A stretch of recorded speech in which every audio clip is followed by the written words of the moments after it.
तस्वीरें बल्लभगढ़ अनाज मंडी की हैं, जहां मंडी में खरीदी गई गेहूं की लिफ्टिंग न होने के चलते आड़ती और किसानों को परेशानियों का सामना करना पड़ रहा है। मंडी में लिफ्टिंग क्यों नहीं हो रही है, इसको लेकर क्या कुछ कहना है आड़ती और किसानों को, चलिए आपको पहले वो सुना देते हैं। इसमें तो मेनली तो जो ट्रांसपोर्टर है उसकी गलती है, वो माल नहीं उठा पा रहा है। ये लोग कई मंडियों में ठेका ले लेते हैं, गाड़ियाँ इनके पास होती नहीं है। फिर अब गाड़ी वाले आते हैं, वो पैसे मांगते हैं आड़तियों से। आड़ती कहाँ से पैसे देगा? वो एक एक गाड़ी के 500 600 रुपये मांगते हैं। ट्रांसपोर्टर के पास गाड़ियाँ लिमिटेड हैं। अब सीजन में काम इतना होता है, गाड़ियाँ उनके पास अवेलेबल होती नहीं है। तो सरकार को चाहिए कि भाई देखे कि इसके पास गाड़ियाँ अवेलेबल हैं या नहीं है। अब वो गाड़ियाँ दे नहीं पाते हैं, लिमिटेड गाड़ियाँ, माल नहीं उठता। माल ना उठने की वजह से किसान की पेमेंट नहीं हो पाती। सरकार का रूल है कि माल जब लिफ्ट हो जाएगा तब पेमेंट होगी किसान को। तो ऐसे में जो ठेकेदार, हाँ, वो थोड़ा सा उसके पास देखिए गाड़ियाँ तो वही हैं, लिमिटेड हैं उनके पास। अब वो चाहते हैं कि भाई थोड़ा सा यहाँ से आज किसी प्रेशर आ गया, बल्लभगढ़ मंडी से उठा दिया। अभी तक प्रॉपरली बल्लभगढ़ मंडी से 20,000 कट्टे के लगभग उठ पाए हैं केवल, और मंडी में कम से कम 1,60,70,000 कट्टे अभी पड़े हुए हैं। तो सरकार को चाहिए कि इस ओर देखे, किसानों की ओर। माल मंडी में अवेलेबल है, या तो किसानों की पेमेंट की जाए। ठेकेदार धीरे धीरे जब उठाएगा, उठाता रहेगा, किसानों को तो परेशानी ना हो ना, क्योंकि दूसरी फसल उनके सर पर है, उसके लिए उनको खर्चा चाहिए। पहले तो हम लोग भी उनको पैसे दे देते थे, लेकिन जब अब उनके खाते में आते हैं तो हम लोग उनको नहीं दे पाते हैं पैसे। मौसम विभाग का भी तो भी बिल्कुल है, लेकिन आड़तियों ने तो अपनी तरफ से पर्याप्त प्रयास करके क्रेट पे माल रखा हुआ है, तिरपाल का इंतजाम किया हुआ है अगर कोई ऐसी बात होती है। लेकिन फिर भी ओवरऑल तो उसमें सरकार का और आड़ती का ही नुकसान है। तो मेरी तो आप लोगों के माध्यम से ये रिक्वेस्ट है कि सरकारी अधिकारियों को चेताए, सरकार उनको, ट्रांसपोर्टर को चेताए कि भी जल्द से जल्द माल उठाए। अगर माल ख़राब होता है तो वो ट्रांसपोर्टर की जिम्मेवारी। 2 तारीख से ही अनाज लेके आए हुए हैं, और वही पेमेंट की तो सबसे ज़्यादा परेशानी हुई है।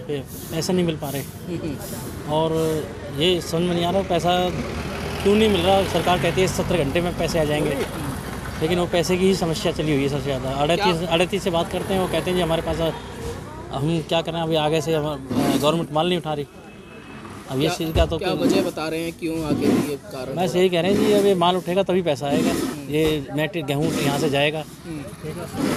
हम समझ में नहीं आ रहा क्या कर रहे हैं, क्या नहीं, क्या बोल रहे हैं किसी को कुछ। तो 2 तारीख से लेकर 17 तारीख तक माल नहीं उठाया? माल नहीं उठा है, माल उठ भी रहा है तो थोड़ा बहुत उठ रहा है, लेकिन अब समस्या कहाँ है वो तो सिस्टम बताएगा ना जी। वो सिस्टम के ऊपर डिपेंड करता है। लगता है जो ठेकेदारों को ट्रांसपोर्टेशन ठेका दिया हुआ है, उनकी कहीं ना कहीं लापरवाही है, जो माल यहाँ से नहीं लगा रहे हैं, गाड़ियाँ नहीं चल पा रही हैं उनकी। देखिए ये चीज़ तो डिसाइड तो अपना गवर्नमेंट का सदस्य ही करेगा, या अपना जो जो यहाँ पे स्थापित किया गया वो करेगा। इसके बारे में तो हम क्या कहें, कौन किस तरीके से क्या वर्क है। लेकिन जो किसान है वैसे वो परेशानी से ही जूझ रहा है कि भाई पैसे की, और ये इसीलिए मेहनत करता है कि भाई उसको थोड़ा पूंजी उसको टाइम पे मिल जाए। भाई साहब 2 तारीख को माल डाला, अभी तक वैसे तो सरकार कह रही है 72 घंटे में पेमेंट दे देंगे, और 2 तारीख से आज देख लो आप 17 तारीख होगी, 15 दिन हो गए, कोई पेमेंट का आता पता नहीं है। क्या वजह है? क्या अब इनसे आड़तियों से कहते हैं कि लिफ्टिंग नहीं हो रही है, गाड़ियाँ नहीं है। ये हम भी देख रहे हैं मंडी में गाड़ी नहीं है, लिफ्टिंग नहीं हो रही, माल ही नहीं पड़ा है। तो लगता है जो ठेकेदार हैं वो माल को जो है यहाँ से उठाने का काम नहीं कर रहे हैं, और उसकी वजह से आपको भुगतना पड़ रहा है, पैसे आपके नहीं पहुँच पा रहे हैं। बस सबसे बड़ी दिक्कत ये है, जो इनके ट्रांसपोर्टर हैं, गवर्नमेंट के ट्रांसपोर्टर हैं, या गवर्नमेंट खुद ना उठा रही है, या ट्रांसपोर्टर माल नहीं उठा रहे हैं। जिनको ठेका दिया हुआ, या तो वो देखें या गवर्नमेंट देखे। माल उठेगा जब ही हमारी पेमेंट आएगी हमारे अकाउंट में। और आज 17 दिन हो गए, पेमेंट का कोई अता पता नहीं है अभी तक। मैं ही नहीं, सारे किसान दुखी हैं। क्या कहना चाहोगे आप सरकार से, हमारे माध्यम से, चैनल के माध्यम से? आपके चैनल के माध्यम से यही कहेंगे कि लिफ्टिंग करे और किसानों को परेशान ना करे, उनके अकाउंट में पैसे दे। अब 72 घंटे की जगह 84 घंटे ले लो। आज तो 17 दिन हो गए, 17-18 दिन से पेमेंट ही नहीं आई अभी तक। किसान बहुत परेशान है पेमेंट के मैटर में। और ये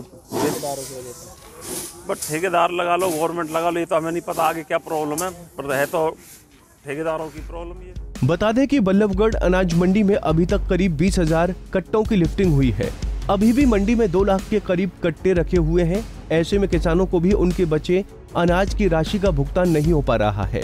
आड़तियों की माने तो सरकार के नियमानुसार जब मंडी से अनाज की लिफ्टिंग हो जाती है तो उसके बाद किसानों को पेमेंट होती है, लेकिन जब मंडी से ही अनाज के कट्टों की लिफ्टिंग नहीं हो पा रही है तो किसानों को भी उनकी पेमेंट समय पर नहीं मिल रही है।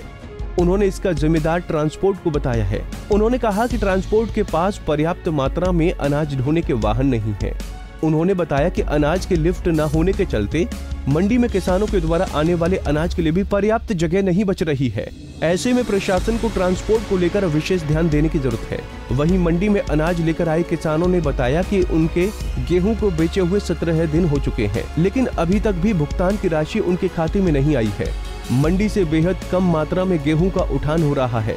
सरकार का नियम है कि गेहूं बेचे जाने के 24 घंटे बाद ही पेमेंट किसानों को मिल जाएगी, लेकिन 17 दिन बीत चुके हैं, अभी तक भी उनको पेमेंट नहीं मिला है। पेमेंट न मिलने से वो दूसरी फसल बोने की तैयारी नहीं कर पा रहे हैं, क्योंकि उनको बीज और खाद खरीदना है। अब सरकार किसानों की समस्या का हल कब तक कर पाती है और कब तक लिफ्टिंग का काम शुरू होता है, ये तो आने वाला वक्त ही बता सकता है। फिलहाल लिफ्टिंग नहीं होने की वजह से आड़ती और किसानों को काफी परेशानियों का सामना करना पड़ रहा है। फरीदाबाद से पूजा शर्मा, पंजाब केसरी टीवी। हमसे जुड़े रहने के लिए हमारे YouTube चैनल को सब्सक्राइब करें और नई वीडियो की नोटिफिकेशन के लिए बेल आइकॉन को दबाएं। अगर आप ये वीडियो Facebook पर देख रहे हैं तो लाइक जरूर करें और ज्यादा से ज्यादा शेयर करें। धन्यवाद।